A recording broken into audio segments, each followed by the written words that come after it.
కేవలం ఒక డాక్యుమెంట్లో economy 3 trillion economy అని అన్నారు. ఇది ఫోటోషాప్ పాలిటిక్స్ కావా అన్న? యోంగ్ డాంగ్ అని అనేది కొన్ని దశాబ్దాల వారీగా డెవలప్ అయింది.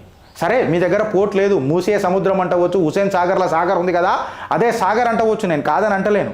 నువ్వేం చేస్తావు అని అనేది ఒక పెద్ద అన్న. నువ్వు రిబ్బన్ కట్ చేస్తే సరిపోదే. 3 ట్రిలియన్ డ్రీమ్ అని అనేది హాస్యాస్పదకం అయిపోతుందన్న, లాఫబుల్ కంటెంట్ అయిపోతుందన్న. Telangana GDP I stand corrected, నాకు తెలిసి ఇప్పుడు 16 lakh crore అనుకుంటా. పాత రికార్డుకి ఇట్లా తీసుకొని చూస్తే 14.5 lakh crore ఉంది.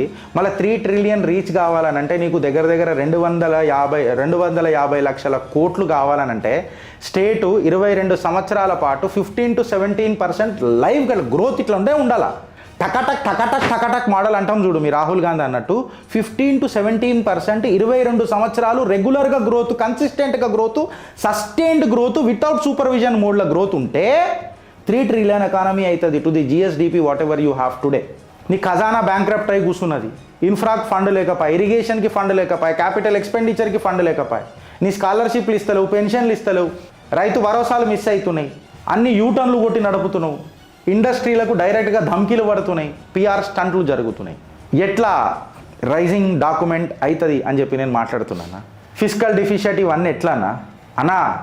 ఎవడు పాలయ్యిందిరా తెలంగాణ, ఎవలేడుతున్నాడురా తెలంగాణ.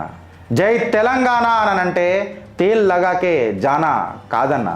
ఓ ఓటరా, ఓ తెలంగాణోడా, ఆలోచిస్తావా లేక అనుభవిస్తావా? విజన్ డాక్యుమెంట్ అంటే ఏంది, మిషన్ డాక్యుమెంట్ అంటే ఏంది, లేకపోతే గుడ్డు గుర్రాల పనులు దోముడు అంటే ఏంది? ఇది మళ్ళా చాట్ జీపీటీ వర్షన్ అయినా నిజంగా అంటే రైజింగ్ తెలంగాణ అని ఆర్ఆర్ఆర్ రైజింగ్ రేవంత్ రెడ్డి వర్షన్కి మార్చిన ఈ కాంగ్రెస్కి వీళ్ళ హీన చరిత్ర. నేను డేటాతో మాట్లాడినా.